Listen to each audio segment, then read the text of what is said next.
Hello friends, कैसे हैं आप सब? बढ़िया। चलिए फ्रेंड्स, आज का हमारा टॉपिक है विद्युत बल रेखाएं या विद्युत क्षेत्र रेखाएं, इलेक्ट्रिक लाइंस ऑफ फोर्स और इलेक्ट्रिक फील्ड लाइंस इनको हम कहते हैं।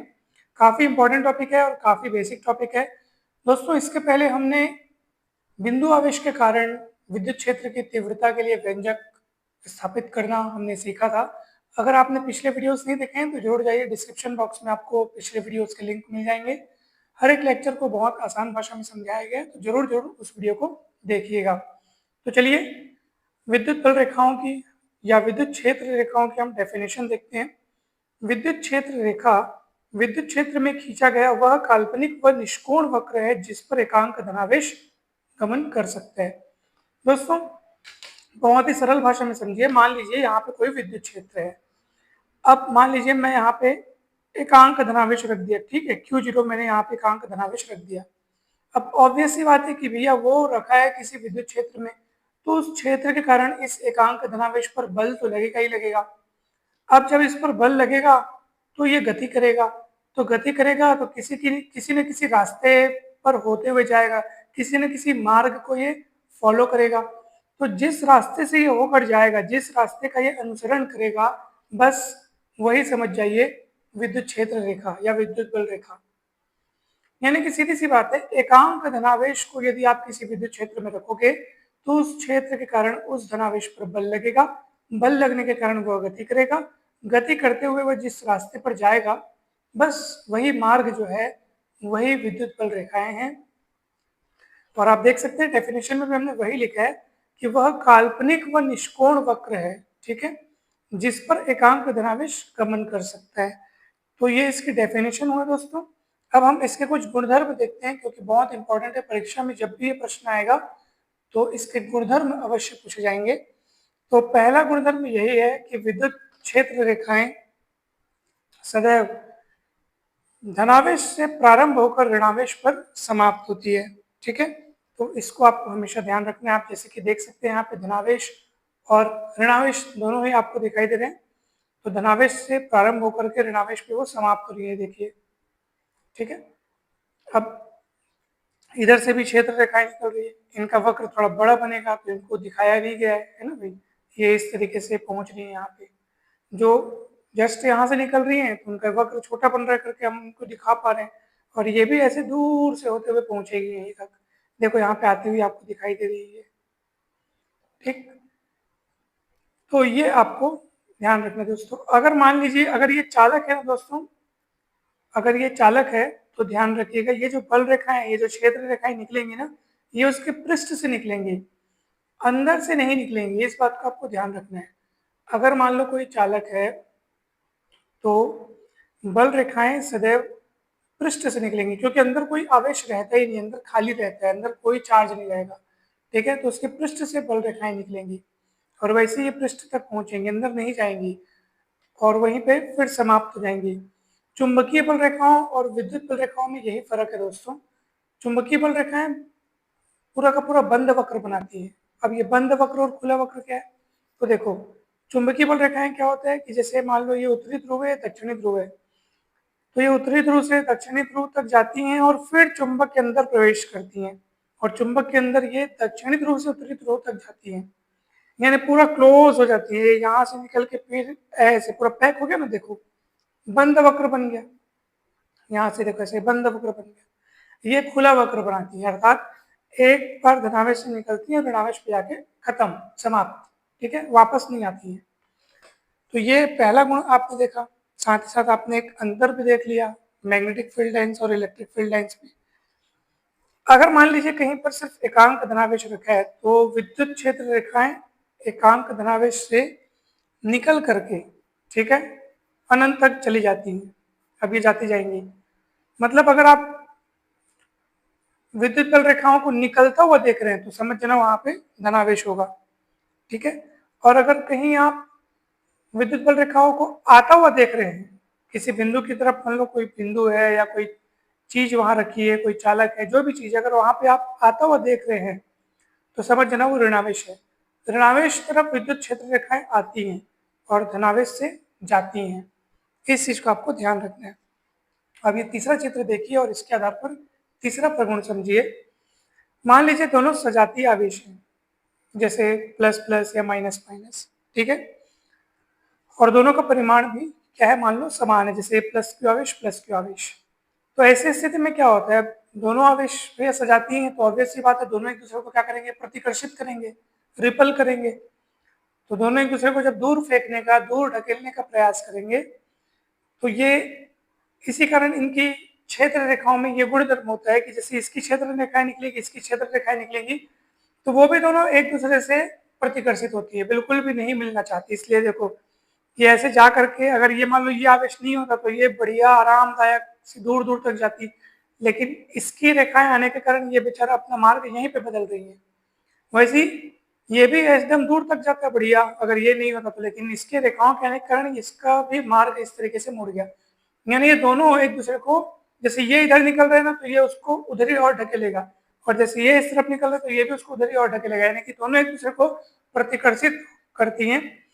और अब देखो ये वाला इधर आ रहा है, ये वाला इधर आ रहा है, इसलिए इनके बीच में एक ऐसा बिंदु होता है जहां पर विद्युत क्षेत्र बिल्कुल नहीं होता, उसको यहाँ पर परिणामी विद्युत क्षेत्र का मान शून्य होता है। इसको हम बोलते हैं न्यूट्रल पॉइंट। न्यूट्रल पॉइंट यानी कि उदासीन बिंदु, ठीक है दोस्तों, इसको हम लोग बोलते हैं न्यूट्रल पॉइंट, या इसको हम लोग बोलते हैं उदासीन बिंदु।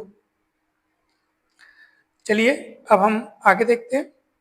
अच्छा, एक और खास बात, अगर दोनों आवेशों का परिमाण समान नहीं है, देखो अगर दोनों आवेशों का परिमाण समान है तो ये उदासीन बिंदु आपको ठीक बीच में मिलेगा, परंतु यदि परिमाण समान नहीं है तो ये एग्जैक्ट बीच में न होकर के इधर या उधर सरका हुआ आपको मिलेगा, ठीक है। वो डिपेंड करता है कि इनके परिमाणों में कैसा और कितना अंतर है, कौन कम कौन ज्यादा है, उस पर वो डिपेंड करेगा।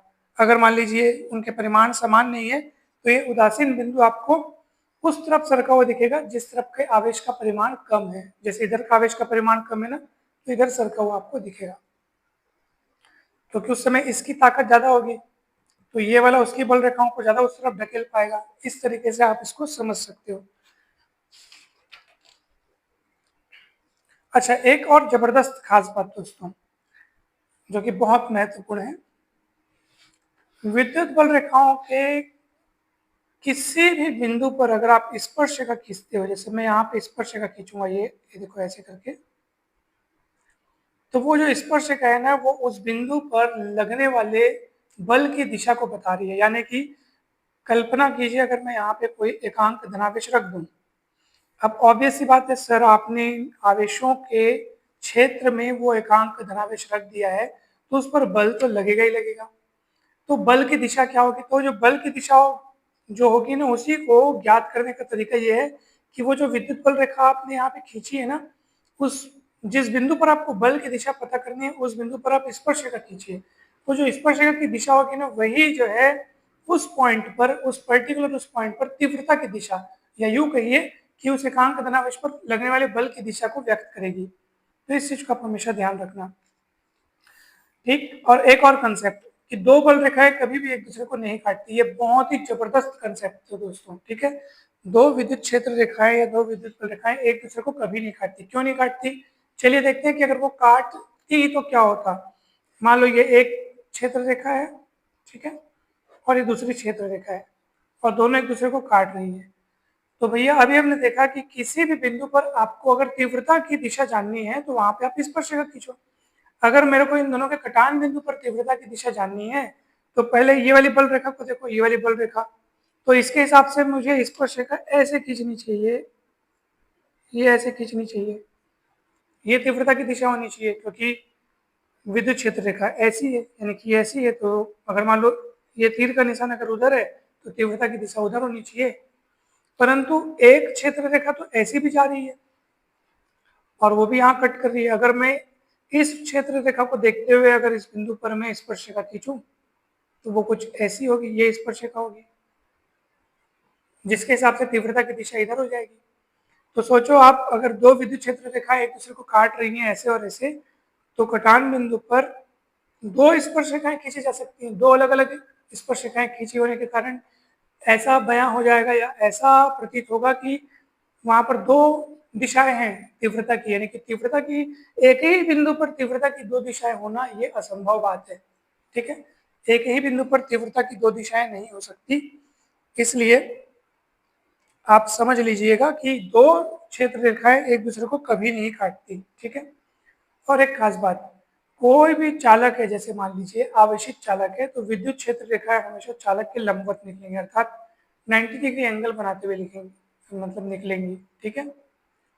ऐसे आड़ी तिरछी नहीं निकलेंगी, ऐसे नहीं निकलेंगी। देखो ये 90 डिग्री नहीं बन रहा है ना, तो विद्युत क्षेत्र रेखाएं ऐसे आड़ी तिरछी नहीं निकलती है, चालक के लंबवत निकलती है और पृष्ठ से निकलती है, अंदर से नहीं निकलती है। इस बात को याद रखिएगा। इसलिए चालक के अंदर विद्युत क्षेत्र की तीव्रता 0 होती है, तो ये कंसेप्ट याद रखिएगा। विद्युत क्षेत्र होता ही नहीं है तो फिर बल रेखाएं, इसलिए वहां पे जब विद्युत क्षेत्र ही नहीं है तो बल रेखाएं क्यों होंगी, है ना भाई। तो ये है। उसके बाद क्या है कि आपके पास एक महत्वपूर्ण गुण ये है कि विद्युत क्षेत्र रेखाएं खींची हुई लचकदार डोरी की भांति लंबाई में सिकुड़ने का प्रयास करती हैं।